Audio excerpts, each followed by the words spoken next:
Science അക്കാദമിയുടെ online ക്ലാസ്സുകളിലേക്ക് എല്ലാവർക്കും സ്വാഗതം.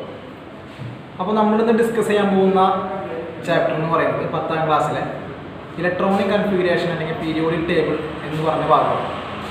അപ്പോൾ കഴിഞ്ഞ ക്ലാസ്സുകളിൽ നമ്മൾ ഈ ചാപ്റ്ററിൻ്റെ ഒരു സെക്ഷൻ കവർ ചെയ്ത് കഴിഞ്ഞു അല്ലേ? ഏതൊക്കെയാണ്? സബ്ഷൽ ഇലക്ട്രോൺ വിന്യാസം എങ്ങനെ എഴുതാമെന്ന്, അല്ലെങ്കിൽ ഒരു ആറ്റോമിക് നമ്പർ തരികയാണെങ്കിൽ ഒരു ആറ്റത്തിൻ്റെ സബ്ഷൽ ഇലക്ട്രോണിക് കൺഫിഗറേഷൻ എഴുതേണ്ട കാര്യങ്ങളൊക്കെ നമ്മൾ എന്ത് ചെയ്ത് കഴിഞ്ഞു, പഠിച്ചു കഴിഞ്ഞതാണ്. അപ്പോൾ ഇന്നത്തെ ക്ലാസ്സിൽ ഞാൻ നിങ്ങളോട് ഡിസ്കസ് ചെയ്യാൻ ഉദ്ദേശിക്കുന്നത് പീരിയോഡിക് ടേബിളിലെ ബ്ലോക്കുകളെ കുറിച്ചാണ്. നമ്മൾ പലരും ബ്ലോക്ക് എന്ന് പറഞ്ഞ കൺസെപ്റ്റ് അത്ര എന്തായിരിക്കില്ല, പരിചിതരായിരിക്കില്ല. നമ്മൾ 9ാം ക്ലാസ് തൊട്ട് അല്ലെങ്കിൽ 8ാം ക്ലാസ് തൊട്ട് നമ്മൾ എന്ത് പഠിക്കുന്നതാണ്? പീരിയോഡിക് ടേബിൾ പഠിക്കുന്നതാണ്. ആ 8ാം ക്ലാസ്സിൽ കഴിഞ്ഞ് 9ാം ക്ലാസ്സിലേക്ക് വന്നപ്പോൾ പീരിയോഡിക് ടേബിളിൻ്റെ ഹിസ്റ്ററി നമ്മൾ പഠിച്ചു. ആരെല്ലാമാണ് കണ്ടെത്തിയത്, എങ്ങനെ ഇന്ന് കാണുന്ന പീരിയോഡിക് ടേബിളിലേക്ക് എത്തിയെന്ന കാര്യങ്ങൾ നമ്മൾ ഇപ്പോൾ പഠിച്ചു.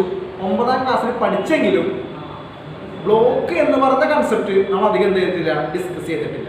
അപ്പോൾ അതാദ്യം നമുക്ക് പഠിക്കാം. എന്താണ് ബ്ലോക്ക്? നമ്മൾ ഒരു എക്സാമ്പിൾ വെച്ച് പറയുകയാണ്. സ്കൂളുകളിലൊക്കെ ചെന്ന് കഴിഞ്ഞാൽ നമ്മുടെ സ്കൂളിൽ സയൻസ് ഉണ്ടാവും, സയൻസ് ഡിപ്പാർട്ട്മെൻറ്റ് ഉണ്ടാവും, കൊമേഴ്സ് ഡിപ്പാർട്ട്മെൻറ്റ് ഉണ്ടാവും, അങ്ങനെ ഡിഫറെൻറ്റ് ഡിപ്പാർട്ട്മെൻറ്റ്സ് ഉണ്ടാവില്ല. അപ്പോൾ സ്കൂളുകളിൽ എന്താ ചെയ്യുക, ഓരോ ഡിപ്പാർട്ട്മെൻറ്റിനെയും ഓരോ സ്ഥലങ്ങളിൽ അറേഞ്ച് ചെയ്യും. അത് ഓരോ പേര് കൊടുക്കും. Science block, commerce block. നമുക്ക് വളരെയധികം പരിചയം ഉണ്ടാവില്ല. നമ്മൾ ഓരോ ടീച്ചർമാരെ കാണാനൊക്കെ പോകുമ്പോൾ ടീച്ചർ എവിടെ ഉണ്ടെന്ന് ചോദിക്കുമ്പോൾ എവിടെ ഉണ്ടെന്ന് പറയുമ്പോൾ സയൻസ് ബ്ലോക്കിലുണ്ടാവും, അല്ലെങ്കിൽ കൊമേഴ്സ് ബ്ലോക്കിലുണ്ടാവും, അല്ലെങ്കിൽ ഹ്യൂമാനിറ്റീസ് ബ്ലോക്കിലുണ്ടാവും. ഇതുപോലെ ഹോസ്പിറ്റൽസിലും ഓരോരോ സെക്ഷനുകളെ എങ്ങനെ അറേഞ്ച് ചെയ്യും? ബ്ലോക്കുകളായിട്ട് അറേഞ്ച് ചെയ്യും. എന്തിനു വേണ്ടിയിട്ടാണ്? എളുപ്പത്തിൽ കണ്ടെത്തുന്നതിനും ഒരുപോലെയുള്ള ആൾക്കാർ അല്ലെങ്കിൽ ഒരുപോലെയുള്ള ക്ലാസ് റൂമുകൾ ഒരേ സ്ഥലത്ത് ഇരിക്കുന്നതിന് വേണ്ടിയിട്ടാണ് നമ്മൾ എന്ത് ചെയ്യുന്നത്? ബ്ലോക്കുകൾ എന്ന് പറഞ്ഞ കൺസെപ്റ്റ് കൊണ്ടുവരുന്നത്. ഇതേ ഉദ്ദേശം തന്നെയാണ് നമ്മുടെ പീരിയോഡിക് ടേബിളിലും ബ്ലോക്ക് കൊണ്ട് ഉദ്ദേശിക്കുന്നത്. അപ്പോൾ നമ്മുടെ പീരിയോഡിക് ടേബിളിൽ അല്ലെങ്കിൽ നമ്മൾ പഠിക്കുന്ന മോഡേൺ പീരിയോഡിക് ടേബിളിൽ 4 ബ്ലോക്കുകളാണ് നമ്മൾക്ക് പഠിക്കാനുള്ളത്. ഓക്കെ, 4 ബ്ലോക്കുകളാണ് നമ്മൾക്ക് പഠിക്കാനുള്ളത്. ഒന്നാമത്തെ ബ്ലോക്ക് എസ് ബ്ലോക്ക്. നിങ്ങൾക്ക് ആ സ്ലൈഡിൽ കാണാൻ പറ്റും. ഒന്നാമത്തെ ബ്ലോക്ക് എസ് ബ്ലോക്കാണ്. 1ഉം 2ഉം ഗ്രൂപ്പുകളാണ് എവിടെ വരുന്നത്? എസ് ബ്ലോക്കിൽ വരുന്നത്. ഒന്നാമത്തെയും രണ്ടാമത്തെയും ഗ്രൂപ്പാണ് ഏത് ബ്ലോക്കിൽ വരുന്നത്? എസ് ബ്ലോക്കിൽ വരുന്നത്. ആ സൈഡിൽ കുറച്ച് ഉയർന്നു നിൽക്കുന്ന ഭാഗം. അത് കഴിഞ്ഞാൽ നീല നിറത്തിൽ കുറച്ച് താഴ്ന്നു നിൽക്കുന്ന ഭാഗം കാണാൻ പറ്റും അല്ലേ? 3ാമത്തെ ഗ്രൂപ്പ് തൊട്ട് 12ാമത്തെ ഗ്രൂപ്പ് വരെ ആ സെക്ഷനെ പറയുന്ന പേരാണ് ഡി ബ്ലോക്ക്. ഏത് ബ്ലോക്കാണ്? D block. വളരെയധികം ഇമ്പോർട്ടൻ്റ് ആയ ബ്ലോക്കാണ് ഇത് ഡി ബ്ലോക്ക് എന്ന് പറയുന്നത്. നമ്മൾ ഓർത്ത് വെച്ചോളൂ. കാരണം എക്സാമിന് ഒരുപാട് ക്വസ്റ്റ്യൻസ് ചോദിക്കുന്നത് ഏത് ഭാഗത്തു നിന്നാണ്? ഡി ബ്ലോക്കിൽ നിന്നാണ്. അത് കഴിഞ്ഞാൽ വീണ്ടും കുറച്ച് ഉയർന്നു നിൽക്കുന്ന 13ാമത്തെ ഗ്രൂപ്പ് തൊട്ട് 18ാമത്തെ ഗ്രൂപ്പ് വരെ വരുന്ന ആ ബ്ലോക്കിനെ പറയുന്ന പേരാണ് പി ബ്ലോക്ക് എന്ന് പറയുന്നത്. നമ്മുടെ പിക്ചറിൽ ഓറഞ്ച് കളറിലാണ് അത് റെപ്രസെന്റ് ചെയ്തിരിക്കുന്നത്. ഇനി ഈ 3 ബ്ലോക്കിൽ നിന്നും മാറി താഴെ സെപ്പറേറ്റ് ആയി കിടക്കുന്ന ബ്ലോക്കാണ് ഇത് എഫ് ബ്ലോക്ക്. അപ്പോൾ 4 ബ്ലോക്കുകളാണ് മോഡേൺ പീരിയോഡിക് ടേബിളിൽ നമുക്ക് പഠിക്കാനുള്ളത്. ഏതൊക്കെയാണ്? എസ് ബ്ലോക്ക് 1ഉം 2ഉം ഗ്രൂപ്പ് വരുന്നു. അത് കഴിഞ്ഞാൽ ഡി ബ്ലോക്ക് 3 തൊട്ട് 12 വരെ വരുന്നു. അത് കഴിഞ്ഞാൽ പി ബ്ലോക്ക് 13 തൊട്ട് 18 വരെ. അതിന് അവസാനം സെപ്പറേറ്റ് ആയി കിടക്കുന്ന എഫ് ബ്ലോക്ക്. അപ്പോൾ ഈ ബ്ലോക്കുകളെ കുറിച്ചും ഈ ബ്ലോക്കിൽ വരുന്ന എലമെന്റ്സിന്റെ കോമൺ ആയിട്ടുള്ള കുറച്ച് ഫീച്ചേഴ്സും ഇന്നത്തെ ക്ലാസ്സിൽ നമ്മൾ ഡിസ്കസ് ചെയ്യും. ഓക്കെ, അപ്പോൾ നമുക്ക് ആദ്യമായിട്ട് എങ്ങോട്ട് പോവാം? പ്രോപ്പർട്ടീസ് ഓഫ് എസ് ബ്ലോക്കിലേക്ക് പോവാം. ഞാൻ പറഞ്ഞു 2 ഗ്രൂപ്പാണുള്ളത്, ഗ്രൂപ്പ് 1ഉം ഗ്രൂപ്പ് 2. ഒന്നാമത്തെ ഗ്രൂപ്പ് അറിയപ്പെടുന്ന പേരാണ് ആൽക്കലി മെറ്റൽസ്. ഇത് നമ്മൾ 9ാം ക്ലാസ്സിലൊക്കെ പഠിച്ചു കഴിഞ്ഞതാണ്. രണ്ടാമത്തെ ഗ്രൂപ്പ് അറിയപ്പെടുന്ന പേരാണ് എന്ത്? Alkaline earth metal. അപ്പോൾ ഒന്നാമത്തെ ഗ്രൂപ്പ് ആൽക്കലി മെറ്റൽ, രണ്ടാമത്തെ group alkaline earth metal. Okay, പിന്നീട് നമ്മൾ കഴിഞ്ഞ ക്ലാസ്സുകളിൽ സബ്ഷൽ ഇലക്ട്രോൺ വിന്യാസം എഴുതാൻ പഠിച്ചിട്ടുണ്ട് അല്ലേ? എസ് ബ്ലോക്കിലുള്ള ഒരു എലമെന്റിന്റെ സബ്ഷൽ ഇലക്ട്രോൺ കൺഫിഗറേഷൻ എഴുതുകയാണെങ്കിൽ, എസ് ബ്ലോക്കിലുള്ള ഒരു എലമെന്റിന്റെ സബ്ഷൽ ഇലക്ട്രോണിക് കൺഫിഗറേഷൻ എഴുതുകയാണെങ്കിൽ അതിൽ അവസാനത്തെ ഇലക്ട്രോൺ വന്ന് ഫില്ലാവുന്നത് ഏത് സബ്ഷലിലായിരിക്കും? എസ് സബ്ഷലിലായിരിക്കും. മനസ്സിലായല്ലോ? അവസാനത്തെ ഇലക്ട്രോൺ വന്ന് ഫില്ലാവുന്നത് എസ് സബ്ഷലിലായിരിക്കും. ഓക്കെ, ഇനി എസ് ബ്ലോക്കിലെ എലമെന്റ്സിന്റെ വലിപ്പത്തെ കുറിച്ച്, സൈസിനെ കുറിച്ച് പറയുകയാണെങ്കിൽ ഒരു പീരീഡിൽ ഏറ്റവും വലിപ്പം കൂടിയ എലമെന്റ് ആറ്റം ഏതായിരിക്കും? എസ് ബ്ലോക്കിലെ എലമെന്റ് ആയിരിക്കും. നമ്മൾ വലിപ്പത്തെ കുറിച്ച് പീരിയോഡിക് ടേബിളിലെ പ്രോപ്പർട്ടീസിൽ നമ്മൾ സൈസിനെ കുറിച്ച് പഠിച്ചപ്പോൾ ലെഫ്റ്റിൽ നിന്നും റൈറ്റിലേക്ക് പോകുമ്പോൾ സൈസ് കുറയാണ്. അപ്പൊ ഏറ്റവും ലെഫ്റ്റിൽ നിൽക്കുന്നതാണ് എസ് ബ്ലോക്ക്. അതുകൊണ്ട് തന്നെ ഒരു പീരീഡ് എടുക്കുകയാണെങ്കിൽ, ഇപ്പൊ തേർഡ് പീരീഡോ സെക്കൻഡ് പീരീഡോ എടുക്കുകയാണെങ്കിൽ അതിൽ എസ് ബ്ലോക്കിലെ ആൾക്കായിരിക്കും എന്ത് കൂടുതൽ? ഏറ്റവും സൈസ് കൂടുതൽ. അപ്പൊ ഇനി ഒന്നും ബൈഹാർട്ട് പഠിക്കേണ്ട കാര്യമില്ല. സൈസ് കൂടുമ്പോൾ കുറയുന്ന കുറച്ച് പ്രോപ്പർട്ടീസ് ഉണ്ടല്ലേ, വലിപ്പം കൂടിക്കഴിഞ്ഞാൽ കുറയുന്ന പ്രോപ്പർട്ടീസ് ആണ് ഇത്. ഒന്ന് അയണൈസേഷൻ എനർജി. കാരണം വലിപ്പം കൂടിക്കഴിഞ്ഞാൽ അതിന്റെ അവസാനത്തെ ഇലക്ട്രോണെ വളരെ ഈസി ആയിട്ട് എന്ത് ചെയ്യാം? പുറത്തേക്ക് കൊണ്ടുവരാം. അപ്പോൾ അയണൈസേഷൻ എനർജി, അതിന് കൊടുക്കേണ്ട എനർജി വളരെ കുറവായിരിക്കും. വലിപ്പം കൂടിയ കാരണം അയണൈസേഷൻ എനർജി വളരെ കുറവായിരിക്കും. അതുപോലെ തന്നെ ഇലക്ട്രോനെഗറ്റിവിറ്റി, ഇലക്ട്രോണിനെ അല്ലെങ്കിൽ ബോണ്ടഡ് ഇലക്ട്രോണിനെ അട്രാക്ട് ചെയ്യാനുള്ള കഴിവ്, അതെല്ലാം വലിപ്പം കുറയുമ്പോഴാണ് കൂടുക. വലിപ്പം കൂടിയ ഒരാൾക്ക് എന്തുണ്ടാവില്ല? ഇലക്ട്രോനെഗറ്റിവിറ്റിക്കൊക്കെ വാല്യൂ വളരെ കുറവായിരിക്കും. അപ്പോൾ എസ് ബ്ലോക്ക് എലമെന്റ്സിന് എന്ത് കുറവായിരിക്കും? ഇലക്ട്രോനെഗറ്റിവിറ്റിയും കുറവായിരിക്കും. വലിപ്പം കൂടിയ കാരണം കൊണ്ട് കൂടുന്ന ഒരു പ്രോപ്പർട്ടിയാണ്, അല്ലെങ്കിൽ അതിന്റെ കൂടെ കൂടുന്ന പ്രപ്പോർഷണൽ ആയ പ്രോപ്പർട്ടിയാണ് ഇലക്ട്രോ പോസിറ്റിവിറ്റി എന്ന് പറയുന്നത്. ഇലക്ട്രോ പോസിറ്റിവിറ്റി മീൻസ് ഇലക്ട്രോണിനെ വിട്ടുകൊടുക്കാനുള്ള കഴിവാണ്. അപ്പൊ നിങ്ങൾക്കറിയാം എസ് ബ്ലോക്കിലെ എലമെന്റിന് എന്ത് കൂടുതലാണ്? സൈസ് കൂടുതലാണ്. സൈസ് കൂടുമ്പോൾ ഏറ്റവും അവസാനത്തെ ഇലക്ട്രോൺ, ഒരു ആറ്റത്തിന്റെ ഏറ്റവും അവസാനത്തെ ഇലക്ട്രോണിനെ ഒരു ന്യൂക്ലിയസിനെ അട്രാക്ട് ചെയ്യുന്ന ലിമിറ്റേഷൻസ് വരും. കാരണം വലിപ്പം കൂടുതലാണ്. അതുകൊണ്ട് തന്നെ ഏറ്റവും അവസാനത്തെ ഇലക്ട്രോൺ പെട്ടെന്നൊന്നും എവിടെ നിന്ന് പോകും? ന്യൂക്ലിയസിന്റെ അട്രാക്ഷനിൽ നിന്നും പുറത്തേക്ക് പോകും. അതിനെയാണ് ഇലക്ട്രോൺ പുറത്തേക്ക് പോവുക അല്ലെങ്കിൽ ഇലക്ട്രോണിനെ വിട്ടുകൊടുക്കുന്ന, ഡൊണേറ്റ് ചെയ്യുന്ന ആ പ്രോപ്പർട്ടിയെ പറയുന്ന പേരാണെന്ത്? ഇലക്ട്രോ പോസിറ്റിവിറ്റി അല്ലെങ്കിൽ മെറ്റാലിക് ക്യാരക്ടർ എന്ന് പറയും. ഓക്കെ, അപ്പോൾ എസ് ബ്ലോക്ക് എലമെന്റ്സിന് എന്ത് കൂടുതലായിരിക്കും? ഇലക്ട്രോ പോസിറ്റിവിറ്റി കൂടുതലായിരിക്കും. പിന്നെ എസ് ബ്ലോക്ക് എലമെന്റ്സ് സാധാരണ ഫോം ചെയ്യുന്ന കെമിക്കൽ ബോണ്ട് നമുക്കറിയാം. രണ്ട് ടൈപ്പ് ബോണ്ട് ഉണ്ട്, കോവാലന്റ് ബോണ്ടും അയോണിക് ബോണ്ടും ഉണ്ടെങ്കിൽ എസ് ബ്ലോക്ക് എലമെന്റ്സ് നോർമലി എന്ത് ബോണ്ടാണ് ഫോം ചെയ്യുക? അയോണിക് ബോണ്ടാണ് ഫോം ചെയ്യുക. അപ്പൊ ഇതൊക്കെയാണ് എസ് ബ്ലോക്ക് എലമെന്റ്സിന്റെ പ്രോപ്പർട്ടീസ്. ഓക്കെ, അപ്പൊ നിങ്ങൾക്ക് മനസ്സിലായിട്ടുണ്ടാവില്ലേ എന്തൊക്കെയായിരുന്നു നമ്മൾ പറഞ്ഞത്? ഒന്നാമത്തെ ഗ്രൂപ്പ്, രണ്ടാമത്തെ ഗ്രൂപ്പ്, അതിന്റെ alkali metals, alkaline earth metals എന്ന് പറഞ്ഞു. പിന്നെ അതിന്റെ എന്ത് പറഞ്ഞു? സൈസിനെ കുറിച്ച് ഡിസ്കസ് ചെയ്തു. Electronegativity, electro positivity, ionisation energy. Last എന്ത് പറഞ്ഞു? അത് ഫോം ചെയ്യുന്ന ബോണ്ട് എന്ത് ബോണ്ടായിരിക്കും എന്ന് പറഞ്ഞു? അയോണിക് ബോണ്ടായിരിക്കും എന്ന് പറഞ്ഞു.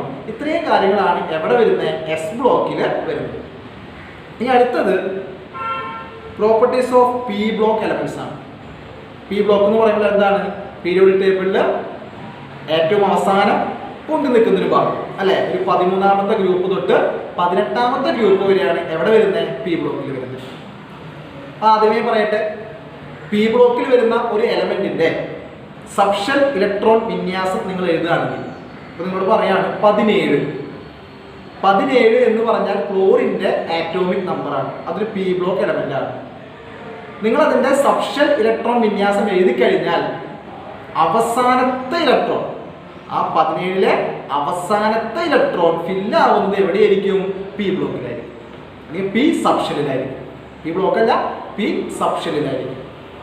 അപ്പോൾ ഫസ്റ്റ് പോയിന്റ് ഞാൻ പറഞ്ഞു, ഒരു പി ബ്ലോക്ക് എലമെന്റിന്റെ സബ്ഷൽ ഇലക്ട്രോൺ കൺഫിഗറേഷൻ എഴുതുകയാണെങ്കിൽ അവസാനത്തെ ഇലക്ട്രോൺ ഫില്ലാവുന്നത് എവിടെയായിരിക്കും? പി സബ്ഷലിലായിരിക്കും. ഓക്കെ, പി ബ്ലോക്ക് എലമെന്റ്സിൽ സോളിഡ്സ് ഉണ്ടായിരിക്കും, ലിക്വിഡ്സ് ഉണ്ടായിരിക്കും, ഗ്യാസസ് ഉണ്ടായിരിക്കും. അങ്ങനെ മിക്സ്ഡ് ആയിട്ടുള്ള എല്ലാ സ്റ്റേറ്റിലുള്ള എലമെന്റ്സ് അവിടെ കാണപ്പെടുന്നുണ്ട്, പി ബ്ലോക്ക് എലമെന്റ്സിൽ കാണപ്പെടുന്നുണ്ട്. മാത്രമല്ല സൈസിനെ കുറിച്ച് പറയുകയാണെങ്കിൽ എസ് ബ്ലോക്കിനെക്കാട്ടിയും സൈസ് കുറവായിരിക്കും, സൈസ് കുറവായിരിക്കും ഉണ്ടാവുക പി ബ്ലോക്കിന് ഉണ്ടാവുക. കാരണം ഏറ്റവും ലെഫ്റ്റ് സൈഡിൽ സൈസ് കൂടിയാണ്. ഇങ്ങോട്ട് റൈറ്റ് സൈഡിലേക്ക് വരുന്തോറും സൈസ് എന്ത് സംഭവിക്കണം? കുറയണം. അങ്ങനെ കുറയാണെങ്കിൽ ഏറ്റവും റൈറ്റ് സൈഡിലേക്ക് എടുക്കുന്ന പി ബ്ലോക്കിന് എന്ത് കുറവായിരിക്കും? സൈസ് എസ് ബ്ലോക്കിനെക്കാട്ടിയും കുറവായിരിക്കും. അങ്ങനെ സൈസ് കുറഞ്ഞാൽ, നേരത്തെ പഠിച്ച കാര്യം കേട്ടോ, അങ്ങനെ സൈസ് കുറഞ്ഞാൽ ആരെല്ലാം കൂടും? അയണൈസേഷൻ എനർജി കൂടും. കാരണം സൈസ് കുറവാണ്. സൈസ് കുറയുമ്പോൾ ഏറ്റവും പുറത്ത് ഇലക്ട്രോണെ പുറത്ത് കൊണ്ടുവരണമെങ്കിൽ നമ്മൾ എന്ത് ചെയ്യേണ്ടി വരും? ലാർജ് എമൗണ്ട് ഓഫ് എനർജി കൊടുക്കേണ്ടി വരും. ആ എനർജിനെ പറയുന്ന പേരാണ് എന്ത്? അയണൈസേഷൻ എനർജി എന്ന് പറയുന്നത്. അപ്പോൾ സൈസ് കുറവായതുകൊണ്ട് തന്നെ എസ് ബ്ലോക്കിനെക്കാട്ടും എന്ത് കൂടുതലായിരിക്കും? അയണൈസേഷൻ എനർജി കൂടുതലായിരിക്കും. അതുപോലെ തന്നെ ഇലക്ട്രോനെഗറ്റിവിറ്റി കൂടുതലായിരിക്കും അല്ലേ? എസ് ബ്ലോക്കിനെക്കാട്ടും എന്താ കൂടുതലുണ്ടാവും? അയണൈസേഷൻ എനർജിയും ഇലക്ട്രോനെഗറ്റിവിറ്റിയും ആർക്ക് കൂടുതലായിരിക്കും? പി ബ്ലോക്ക് എലമെന്റ്സിന് കൂടുതലായിരിക്കും. പക്ഷെ ഇലക്ട്രോണെ വിട്ടുകൊടുക്കുമോ? ഇലക്ട്രോണെ വിട്ടുകൊടുക്കാൻ സാധിക്കുമോ? ഇല്ല. കാരണം എന്താ? സൈസ് കുറവാ. ന്യൂക്ലിയസിന്റെ അട്രാക്ഷൻ കൂടുതലാണ്. ഇലക്ട്രോണെ വിട്ടുകൊടുക്കില്ല, പകരം എന്ത് ചെയ്യും? സാധാരണ ഇലക്ട്രോണിനെ സ്വീകരിക്കും. മനസ്സിലാവുന്നില്ലേ? അപ്പൊ ഇതാണ് പി ബ്ലോക്ക് എലമെന്റ്സിന്റെ കേസിൽ വരുന്നത്. അത് ഓർത്തിരിക്കേണ്ട രണ്ട് ബ്ലോക്കാണ് 18ാമത്തെ ഗ്രൂപ്പും, സോറി ബ്ലോക്കല്ല ഗ്രൂപ്പാണ് 18ാമത്തെ ഗ്രൂപ്പും 17ാമത്തെ ഗ്രൂപ്പും.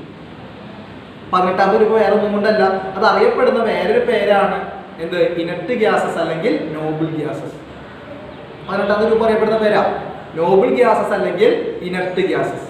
വേറെ ഒന്നും കൊണ്ടല്ല, കെമിക്കൽ റിയാക്ഷനിൽ പങ്കെടുക്കാത്ത ആൾക്കാരാണ്. സാധാരണ രീതിയിൽ, സാധാരണ കണ്ടീഷനിൽ കെമിക്കൽ റിയാക്ഷനിൽ പങ്കെടുക്കാത്തവരാണ് എന്ത്? 18ാമത്തെ ഗ്രൂപ്പിലെ എലമെന്റ്സ് എന്ന് പറയുന്നത്. മനസ്സിലായില്ലേ? അപ്പോൾ ഓർത്തിരിക്കുക, 17ാമത്തെ ഗ്രൂപ്പ് അറിയപ്പെടുന്നത് ഹാലോജൻസ് എന്നാണ്. വളരെയധികം കെമിക്കലി ഇമ്പോർട്ടൻ്റ് ആയ എലമെന്റ്സ് ആണ് എന്ത്? ഹാലോജൻസ് എന്ന് പറയുന്നത്. അപ്പോൾ 18ാമത്തെ ഗ്രൂപ്പ് ഇനർട്ട് ഗ്യാസസ് അല്ലെങ്കിൽ നോബിൾ ഗ്യാസ് എന്നറിയപ്പെടുന്നു.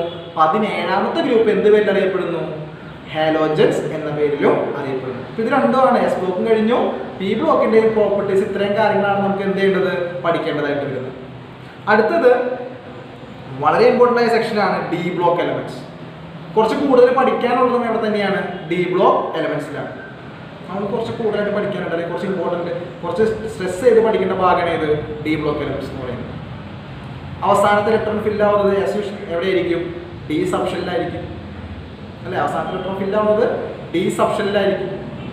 ഇനി ഇതിൻ്റെ ഒരു one of the most important point എന്ന് പറയുന്നത് D block elements variable oxidation state ആണ്. Variable oxidation state. എന്താണ് വേരിയബിൾ ഓക്സിഡേഷൻ സ്റ്റേറ്റ്? നമുക്കറിയാം, ഒരു കെമിക്കൽ റിയാക്ഷൻ പങ്കെടുക്കുമ്പോൾ സാധാരണ ആറ്റങ്ങൾ അത് ഇലക്ട്രോണെ വിട്ടുകൊടുക്കാം, സ്വീകരിക്കാം. അതിൻ്റെ ഭാഗമായിട്ട് അതിനൊരു സ്റ്റേറ്റ് അറ്റൈൻ ചെയ്യുന്നുണ്ട്, ഒരു ലെവൽ അറ്റൈൻ ചെയ്യുന്നുണ്ട്. ഒരു ഇലക്ട്രോണെ വിട്ടുകൊടുത്താൽ 1+, രണ്ടെണ്ണം വിട്ടുകൊടുത്താൽ 2+, സ്വീകരിക്കുകയാണെങ്കിൽ അതിനനുസരിച്ച് നെഗറ്റീവ്, ഒരെണ്ണം സ്വീകരിച്ചാൽ 1-, അല്ലെങ്കിൽ 2-. അങ്ങനെ കിട്ടുന്ന സ്റ്റേറ്റിനെ 1+, +1 സ്റ്റേറ്റിലേക്ക് പോയി, +2 സ്റ്റേറ്റിലേക്ക് പോയി. ഇതിനെ പറയുന്ന പേരാണ് ഓക്സിഡേഷൻ സ്റ്റേറ്റ് എന്ന് പറയുന്നത്. സാധാരണ ഒരു എസ് ബ്ലോക്ക് എലമെന്റോ പി ബ്ലോക്ക് എലമെന്റോ ഒരു കെമിക്കൽ റിയാക്ഷൻ പങ്കെടുക്കുകയാണെങ്കിൽ അത് സ്ഥിരമായി ഒരു ഓക്സിഡേഷൻ സ്റ്റേറ്റേ കാണിക്കുള്ളൂ. ഇപ്പോൾ എക്സാമ്പിൾ സോഡിയം ഒരു എസ് ബ്ലോക്ക് എലമെന്റ് ആണ്. അയാളൊരു കെമിക്കൽ റിയാക്ഷൻ പങ്കെടുക്കുകയാണെങ്കിൽ അത് ഇലക്ട്രോൺ ഒരെണ്ണത്തിനെ വിട്ടുകൊടുക്കുകയും ഏത് സ്റ്റേറ്റ് അറ്റൈൻ ചെയ്യുകയും ചെയ്യുന്നു? +1 സ്റ്റേറ്റ് അറ്റൈൻ ചെയ്യുകയും ചെയ്യും. അപ്പോൾ ഏത് കെമിക്കൽ റിയാക്ഷനിൽ പങ്കെടുത്താലും സോഡിയം എപ്പോഴും എന്ത് മാത്രമേ കാണിക്കുള്ളൂ? +1 ഓക്സിഡേഷൻ സ്റ്റേറ്റ് മാത്രമേ കാണിക്കുള്ളൂ. മനസ്സിലാവുന്നുണ്ടോ? അതുപോലെ തന്നെ ഓക്സിജൻ ഒരു പി ബ്ലോക്ക് എലമെന്റ് ആണ്. ആ ഒരു കെമിക്കൽ റിയാക്ഷൻ പങ്കെടുക്കുകയാണെങ്കിൽ 2 ഇലക്ട്രോൺ സ്വീകരിക്കും. സാധാരണ കേസ് -1 കാണിക്കുന്ന കേസ്. എന്നാൽ നോർമലി പി ബ്ലോക്ക് എലമെന്റ്സ് എന്ത് മാത്രമേ കാണിക്കുള്ളൂ? ഒരു ഓക്സിഡേഷൻ സ്റ്റേറ്റ് മാത്രമേ കാണിക്കൂ. പക്ഷെ ഇതിൽ നിന്ന് വ്യത്യസ്തമായി ഡി ബ്ലോക്ക് എലമെന്റ്സിന്റെ പ്രത്യേകത ദേ show variable oxidation state. Example പറയുകയാണെങ്കിൽ Fe എന്ന് പറഞ്ഞ അയൺ, Fe എന്ന് പറഞ്ഞ അയൺ, അയാളെ കുറിച്ച് പറയുകയാണെങ്കിൽ 26 ആണ് ആളുടെ ആറ്റോമിക് നമ്പർ എന്ന് പറയുന്നത്. 26 ആണ്. നമ്മൾ സ്ക്രീനിൽ അതിൻ്റെ സബ്ഷൽ ഇലക്ട്രോൺ വിന്യാസം എഴുതിയിട്ടുണ്ട്. 1s2, 2s2, 2p6, 3s2, 3p6, 4s2, 3d6 ആണ് അല്ലേ? അപ്പോൾ നിങ്ങൾ കാര്യം ശ്രദ്ധിക്കണം, നമ്മൾ ഫില്ല് ചെയ്യുന്ന സമയത്ത് 4s2 കഴിഞ്ഞിട്ടാണ് 3d ഫില്ല് ചെയ്യുന്നുണ്ടെങ്കിലും അതിനെ സബ്ഷൻ ഇലക്ട്രോൺ വിന്യാസമാക്കി എടുത്തെഴുതുമ്പോൾ എങ്ങനെ എഴുതണം? ആദ്യം 3Dയും പിന്നീടാണ് എന്ത് എഴുതേണ്ടത്? 4s എഴുതേണ്ടത്. കാരണം ഏറ്റവും പുറത്ത് വരുന്ന സബ്ഷൻ എന്ന് പറയുന്നത് ഏതാണ്? ഇവിടെ 4s ആണ്.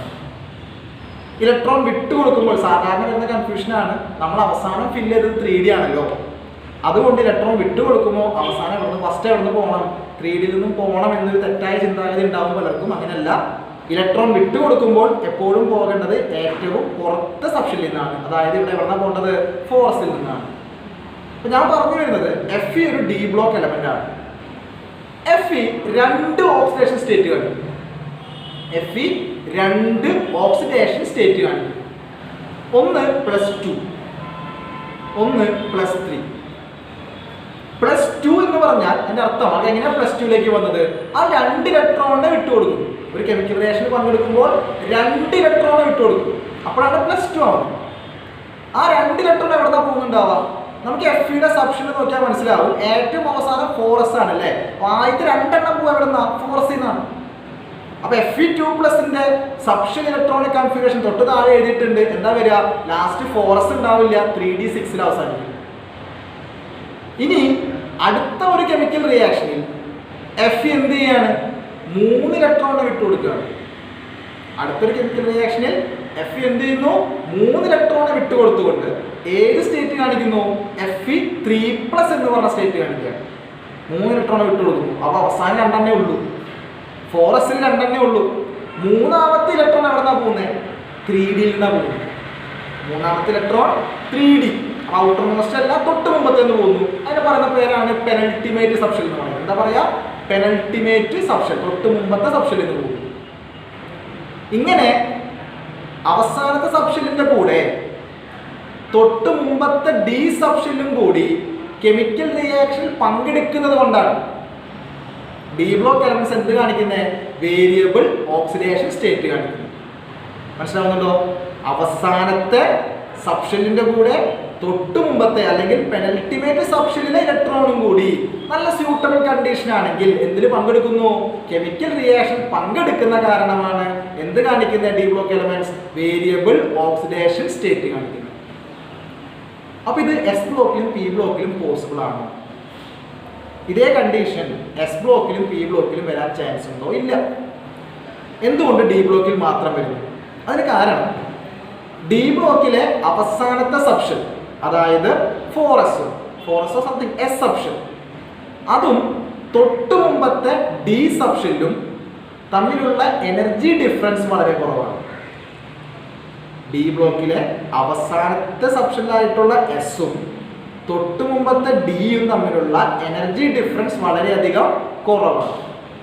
അത് കുറഞ്ഞത് കൊണ്ട് തന്നെയാണ് നമ്മൾ നേരത്തെ പറഞ്ഞ ചില റിയാക്ഷൻ പങ്കെടുക്കുമ്പോൾ എസിന്റെ കൂടെ ആരും പങ്കെടുക്കുന്നു? ഡി ബ്ലോക്കിൽ അല്ലെങ്കിൽ ഡി സബ്ഷനിൽ ഇലക്ട്രോണും കൂടി പങ്കെടുക്കാൻ കാരണം അതാണ്, എനർജി ഡിഫറൻസ് വളരെ കുറവാണ്. പക്ഷെ എസ് ബ്ലോക്കിലെയും പി ബ്ലോക്കിലെയും കാര്യങ്ങൾ അങ്ങനെയല്ല. അവസാനത്തെയും തൊട്ട് മുമ്പത്തെ സബ്ഷനിൽ നമ്മൾ എന്ത് കൂടുതലാണ്? എനർജി ഡിഫറൻസ് നല്ല രീതിക്കുള്ള കാരണം കൊണ്ട് ഒരിക്കലും തൊട്ട് മുമ്പത്തെ സബ്ഷനിൽ ഇലക്ട്രോൺ എന്തിൽ പങ്കെടുക്കില്ല? കെമിക്കൽ റിയാക്ഷനിൽ പങ്കെടുക്കില്ല. ഔട്ടർ മോസ്റ്റിലെ സബ്ഷനിൽ ഇലക്ട്രോൺസ് മാത്രമേ എന്തിൽ പങ്കെടുക്കുന്നുള്ളൂ? കെമിക്കൽ റിയാക്ഷനിൽ പങ്കെടുക്കുന്നുള്ളൂ. അതാണ് എന്തിനുള്ള കാരണം? D block elements variable oxidation state കാണിക്കാനുള്ള കാരണം. ഓക്കെ, അടുത്തൊരു പ്രോപ്പർട്ടിയാണ് ഡി ബ്ലോക്ക് എലമെന്റിന്റെ വളരെ ഇമ്പോർട്ടന്റ് ആയ അടുത്തൊരു പ്രോപ്പർട്ടിയാണ് they form coloured compounds. D block എലമെന്റ്സിന്റെ കോമ്പൗണ്ട്സ്, അതിപ്പോ എക്സാമ്പിൾ പറയാണ് കോപ്പർ, ഡി ബ്ലോക്ക് എലമെന്റ് ആണ്. കോപ്പറിന്റെ ഒരു കോമ്പൗണ്ട് ആണ് ഏത്? കോപ്പറിന്റെ ഒരു കോമ്പൗണ്ട് ആണ് നമ്മുടെ copper sulphate. Copper sulphate blue coloured compound ആണ്.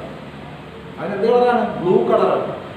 അതുപോലെ തന്നെ വേറൊരു കോമ്പൗണ്ട് ആണ് ഫെറസ് സൾഫേറ്റ്, ലൈറ്റ് ഗ്രീൻ ആണ് അല്ലെ? ഫെറസ് എന്ന് പറഞ്ഞാൽ Fe എന്ന് പറയാം, അയൺ എന്ന് പറഞ്ഞാൽ ഒരു ഡി ബ്ലോക്ക് എലമെന്റ് ആണ്. അപ്പൊ അതിന്റെ കോമ്പൗണ്ടിന്റെ കളർ എന്താണ്? സൊല്യൂഷന്റെ കളർ എന്താണ്? ലൈറ്റ് ഗ്രീൻ ആണ്. അതുപോലെ തന്നെ കൊബാൾട്ട് നൈട്രേറ്റ് എന്താ കളർ? റെഡിഷ് ബ്രൗൺ ആണ്. അതുപോലെ തന്നെ വരുന്നതാണ് പൊട്ടാസ്യം പെർമാംഗനേറ്റ്, പർപ്പിൾ കളറാണ്. അപ്പോൾ ഓൾമോസ്റ്റ് ഡി ബ്ലോക്ക് എലമെന്റ്സിന്റെ കോമ്പൗണ്ട്സ് എല്ലാം എന്തായിരിക്കും? കളേർഡ് കോമ്പൗണ്ട്സ് ആയിരിക്കും. എന്തായിരിക്കും? കളേർഡ് കോമ്പൗണ്ട്സ് ആയിരിക്കും. അപ്പൊ ഡി ബ്ലോക്കിന്റെ വളരെ ഇമ്പോർട്ടന്റ് ആയ വേറൊരു പ്രോപ്പർട്ടിയാണ് ദേ ഫോം കളേർഡ് കോമ്പൗണ്ട്സ്. എന്തുകൊണ്ട് ഡി ബ്ലോക്ക് എലമെന്റ്സ് കളറുള്ള സംയുക്തങ്ങൾ ഉണ്ടാകും? ചോദിക്കാം. അതിന് കാരണം അവിടെ കാണപ്പെടുന്ന എന്താണ്? ഡി ബ്ലോക്ക് എലമെന്റിന്റെ അല്ലെങ്കിൽ ഡി ബ്ലോക്ക് ട്രാൻസിഷൻ മെറ്റൽസിന്റെ അയോൺസിന്റെ പ്രസൻസ് ആണ്. അതിന്റെ ബാക്കി ഡീറ്റെയിൽസ് ഒക്കെ നമ്മൾ ഹയർ ക്ലാസ്സുകളിൽ പഠിക്കും. ഇത്രയും മനസ്സിലാക്കി വെക്കുക. അവിടെ കാണപ്പെടുന്ന അതായത് ഡി ബ്ലോക്ക് എലമെന്റിന്റെ അയോൺസ്, അതിന്റെ പ്രസൻസ് കാരണം കൊണ്ടാണ് ഈ പറയുന്ന കളർ എല്ലാം എവിടെ വരുന്നത്? നമ്മുടെ കോമ്പൗണ്ട്സിന് വരുന്നത്. അപ്പൊ ഇത്രയും പഠിച്ചു വെക്കുക. Colour of the compound, D block എലമെന്റിന്റെ കോമ്പൗണ്ട്സിന്റെ കളറിന് കാരണം എന്താണ്? The presence of metal ions ആണ്. ഓക്കെ, ഇനി ഡി ബ്ലോക്ക് എലമെന്റ്സ് അറിയപ്പെടുന്ന മറ്റൊരു പേരാണ് ട്രാൻസിഷൻ എലമെന്റ്സ് അല്ലെങ്കിൽ ട്രാൻസിഷൻ മെറ്റൽസ് എന്നൊക്കെ പേര് അറിയപ്പെടാറുണ്ട്. എന്താ കാരണം എന്ന് ചോദിച്ചു. എന്തുകൊണ്ട് D block elements transition elements എന്നറിയപ്പെടുന്നു? എന്താണ് കാരണം? ട്രാൻസിഷൻ എന്ന് പറഞ്ഞ വേർഡിന്റെ മീനിങ് എന്താണ്? ഒരവസ്ഥയിൽ നിന്നും മറ്റൊരവസ്ഥയിലേക്കുള്ള മാറ്റം അതിനെ സൂചിപ്പിക്കാൻ വേണ്ടി നമ്മൾ ഉപയോഗിക്കുന്ന ഒരു വേർഡാണ് എന്ത്, അല്ലെങ്കിൽ ഉപയോഗിക്കുന്ന ഒരു പദമാണ് എന്ത്, ട്രാൻസിഷൻ. എന്തുകൊണ്ട് ഡി ബ്ലോക്ക് എലമെന്റ്സ് ട്രാൻസിഷൻ എന്നറിയപ്പെടുന്നത്? നമുക്കറിയാം ഡി ബ്ലോക്ക് എലമെന്റ്സ് എവിടെയാണ് സ്ഥിതി ചെയ്യുന്നത്? എസിന്റെയും പിയുടെയും ഇടയിലാണ് സ്ഥിതി ചെയ്യുന്നത് അല്ലേ? അപ്പോൾ ഡി ബ്ലോക്ക് എലമെന്റ്സിന്റെ പ്രത്യേകത അതായത് transition from metal to non metal. മെറ്റലിൽ നിന്നും നോൺ മെറ്റലിലേക്കുള്ള ഒരു ട്രാൻസിഷനാണ് എവിടെ നടക്കുന്നത്? ഡി ബ്ലോക്കിൽ നടക്കുന്നത്. മെറ്റലിൽ നിന്നും നോൺ മെറ്റലിലേക്കുള്ള ഒരു ട്രാൻസിഷൻ, ഒരു മാറ്റമാണ് എവിടെ നടക്കുന്നത്? ഡി ബ്ലോക്കിൽ നടക്കുന്നത്. അതുകൊണ്ട് തന്നെയാണ് ഡി ബ്ലോക്ക് എലമെന്റ്സ് എന്ത് പേരിൽ അറിയപ്പെടുന്നത്? ട്രാൻസിഷൻ എലമെന്റ്സ് എന്ന പേരിൽ അറിയപ്പെടുന്നത്. ഇത്രയും കാര്യങ്ങളാണ് ഇവിടെ പഠിക്കാനുള്ളത്, നമ്മൾ ഡി ബ്ലോക്കിൽ പഠിക്കുന്നത്. അപ്പോൾ ഒന്ന്, അവസാനത്തെ ഇലക്ട്രോൺ ഫില്ലാവുന്നത് എവിടെയാണ്? ഡി സബ്ഷെല്ലിലാണ്. അറിയപ്പെടുന്ന മറ്റൊരു പേര് ട്രാൻസിഷൻ എലമെന്റ്സ് എന്നാണ്. ഗ്രൂപ്പ് 3 തൊട്ട് 12 വരെയാണ്. ഏറ്റവും ഇമ്പോർട്ടന്റ് വേരിയബിൾ ഓക്സിഡേഷൻ സ്റ്റേറ്റ് കാണിക്കും. ദേ form coloured compounds. The last block F block. ഈ മൂന്നിലും പെടാതെ സെപ്പറേറ്റ് ആയി കിടക്കുന്ന ഒരു ബ്ലോക്കാണ്. സെപ്പറേറ്റ് എടുക്കുക. ശരിക്കും ഇത് ഡി ബ്ലോക്കിൽ നമുക്ക് ഇൻക്ലൂഡ് ചെയ്യാറുണ്ട്. ഡി ബ്ലോക്കിൽ ലേന്ധനത്തിനും ശേഷം വരുന്ന ഒരു കഷ്ണം താഴെ പോയി. ആക്ടിനെത്തിന് ശേഷം നോക്കിയാൽ ടേബിളിൽ നോക്കിയാൽ മനസ്സിലാവും. ആക്ടിനെത്തിന് ശേഷം വരുന്ന ഒരു കഷ്ണം താഴെ പോയി. അങ്ങനെ 2 കഷ്ണങ്ങൾ ഒരുമിച്ച് താഴെ പോയി അത് ഒരുമിച്ച് വെച്ചിരിക്കുന്നതാണ് എന്ത്, എഫ് ബ്ലോക്ക് എന്ന് പറയുന്നത്. അത് ലേന്ധനത്തിന് ശേഷം വരുന്ന ഭാഗത്തിന് ലാന്തനോയിഡ്സ് ഉണ്ട്. ആക്ടിനത്തിന് ശേഷം വരുന്ന രണ്ടാമത്തെ റോ അതിന് പറയുന്ന പേരെന്താണ്? ആക്ടിനോയിഡ്സ് എന്നാണ്. ലാന്തനത്തിന് ശേഷം വരുന്ന ഫസ്റ്റ് റോ എന്ന് പറയുന്ന പേര് ലാന്തനോയിഡ്സ് എന്നും ആക്ടിനത്തിന് ശേഷം വരുന്ന സെക്കൻഡ് റോ എന്ന് പറഞ്ഞ പേരെന്താണ്? ആക്ടിനോയിഡ്സ് എന്നാണ്. അപ്പോൾ ലാസ്റ്റ് ഇലക്ട്രോൺ വരുന്നത് എവിടെയായിരിക്കും? എഫ് ബ്ലോക്കിൽ ലാസ്റ്റ് ഇലക്ട്രോൺ വരുന്നത് എവിടെയാ? എഫ് സബ്ഷെല്ലിലായിരിക്കും. എ സബ്ഷെല്ലാണ്, എഫ് സബ്ഷെല്ലിലായിരിക്കും അവസാനത്തെ ഇലക്ട്രോൺ വരുന്നുണ്ടാവുക. ഓക്കെ ആണോ?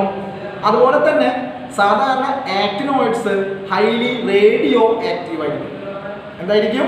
റേഡിയോ ആക്റ്റീവ് ആയിരിക്കും. ആര്? ആക്ടിനോയിഡ്സ്. ആക്ടിനോയിഡ്സ് നോർമലി എന്താണ്? റേഡിയോ ആക്റ്റീവ് എലമെന്റ്സ് ആണ്. ഓക്കെ. അതുപോലെ തന്നെ യുറേനിയം, തോറിയം, പ്ലൂട്ടോണിയം പോലുള്ള എലമെന്റ്സ് എല്ലാം അതെല്ലാം എഫ് ബ്ലോക്കിൽ വരുന്നതാണ്. ഇതെല്ലാം ന്യൂക്ലിയർ റിയാക്ടറുകൾ എന്തായിട്ട് ഉപയോഗിക്കുന്നതാണ്? ഫ്യൂവലായിട്ട്. അതുകൊണ്ട് ചോദിക്കും എഫ് ബ്ലോക്ക് എലമെന്റ്സിന്റെ യൂസ് എന്താണ്? എക്സാമ്പിൾ പറഞ്ഞു, യുറേനിയം, തോറിയം, പ്ലൂട്ടോണിയം എല്ലാം എന്തായിട്ട് ഉപയോഗിക്കുന്നു? ന്യൂക്ലിയർ റിയാക്ടറുകൾ എന്തായിട്ട് ഉപയോഗിക്കുന്നു? ഫ്യൂവലായിട്ട് ഉപയോഗിക്കുന്നു. അതുപോലെ തന്നെ പെട്രോളിയം ഇൻഡസ്ട്രിയിൽ കാറ്റലിസ്റ്റ് ആയിട്ട് നമ്മൾ എന്ത് ഉപയോഗിക്കാറുണ്ട്? സാധാരണ മെനി ഓഫ് ദി ഈ എഫ് ബ്ലോക്ക് എലമെന്റ്സ് എന്തായിട്ട് ഉപയോഗിക്കും? പെട്രോളിയം ഇൻഡസ്ട്രിയിൽ കാറ്റലിസ്റ്റ് ആയിട്ടും ഉപയോഗിക്കാറുണ്ട്. ഇത്ര കാര്യങ്ങളൊക്കെയാണ് ഇവിടെ വരുന്നത്, എഫ് ബ്ലോക്കിൽ വരുന്നത്. 2 റോ ഉണ്ട്, first row, second row. First row അറിയപ്പെടുന്ന പേര് ലാന്തനോയിഡ്സ് എന്നും സെക്കൻഡ് റോ അറിയപ്പെടുന്ന പേര് ആക്ടിനോയിഡ്സ് എന്നുമാണ്. റേഡിയോ ആക്റ്റീവ് ആണ് അല്ലേ? അതുപോലെ തന്നെ ന്യൂക്ലിയർ റിയാക്ടറിൽ ഫ്യൂവലായിട്ട് ഉപയോഗിക്കാറുണ്ട്. പെട്രോളിയം ഇൻഡസ്ട്രിയിൽ കാറ്റലിസ്റ്റ് ആയിട്ട് ഉപയോഗിക്കാറുണ്ട്. ലാസ്റ്റ് ഇലക്ട്രോൺ ഫില്ലാവുന്നത് എവിടെയാണ്? എഫ് സബ്ഷെല്ലിലാണ്. അപ്പോൾ നമ്മൾ ഇത്രയും കാര്യം ഡിസ്കസ് ചെയ്തു അല്ലേ? ഏതൊക്കെ ബ്ലോക്ക് എന്ന് പഠിച്ചു? എസ് ഉണ്ട്, ഡി ഉണ്ട്, പി ഉണ്ട്, എഫ് ഉണ്ട്. അതിനെല്ലാം ബേസിക്സ് ആയിട്ടുള്ള എന്ത് പഠിച്ചു? പ്രോപ്പർട്ടീസ് ഇന്നത്തെ ക്ലാസ്സിൽ നമ്മൾ ഡിസ്കസ് ചെയ്തു. അപ്പോൾ ഈ നെക്സ്റ്റ് ക്ലാസ്സിൽ എന്താണ് പഠിക്കാൻ പോകുന്നത്? നെക്സ്റ്റ് ക്ലാസ്സിൽ ഒരു ആറ്റത്തിൻ്റെ ആറ്റോമിക് നമ്പർ തരികയാണെങ്കിൽ, ഒരു ആറ്റത്തിൻ്റെ ആറ്റോമിക് നമ്പർ തരികയാണെങ്കിൽ അത് വെച്ചുകൊണ്ട് എങ്ങനെ ഒരു ആറ്റത്തിന്റെ പൊസിഷൻ നമ്മൾക്ക് കണ്ടെത്താം? ഏത് ഗ്രൂപ്പിൽ അല്ലെങ്കിൽ ഏത് ബ്ലോക്കിൽ ഏത് ഗ്രൂപ്പിൽ ഏത് പീരീഡിൽ വരുന്നു? ഫുൾ അഡ്രസ് അല്ലേ? ആറ്റത്തിന്റെ ഫുൾ അഡ്രസ്. ഇതെങ്ങനെ കണ്ടെത്താം എന്ന കാര്യം, ഒരു ആറ്റോമിക് നമ്പറിൽ നിന്നും എങ്ങനെ കണ്ടെത്താം, ഈ കാര്യമാണ് അടുത്ത ക്ലാസ്സിൽ നമ്മൾ എന്ത് ചെയ്യാൻ പോകുന്നത്? ഡിസ്കസ് ചെയ്യാൻ പോകുന്നത്. ഓക്കെ. അപ്പോൾ എല്ലാവർക്കും നന്ദി.